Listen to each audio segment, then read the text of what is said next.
What about things like cold plunges, like things that are Yeah. really jarring? Like are those helpful? Well, I love cold plunges because here's my theory on cold plunges. I think that we have this trauma response that's locked in our bodies since our childhood, a lot of us. And we're not used to dealing with it. So we go to what I call MAD, like medications, addictions, distractions, and dissociation. We sort of go into this sort of coping strategy kind of thing.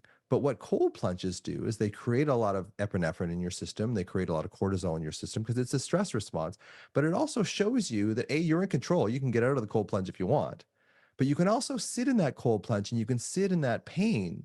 And if you sit in that pain, you start to metabolize that pain. If every time you feel this alarm in your body, you run up into your mind and start ruminating and start worrying, you never actually deal with this alarm that's held in your body, and it never changes until the day you die. So what I think cold plunges do is they give you a sense of control. You can get out of the cold whenever you want, whereas when you were a child and in a horrible situation, you couldn't escape.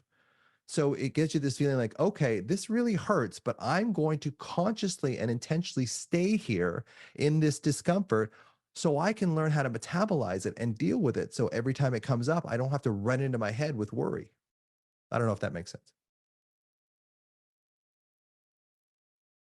No, no, I think it does make sense. And I think it is, I think it makes sense in the sense that it is just jarring enough to pull you out of it. You know what I mean? So Yeah, it just, I think so. What do you think? Okay, so let's go like in an opposite direction, like float therapy and like these sensory deprivation kind of sure. tanks. Do you think those do similar things?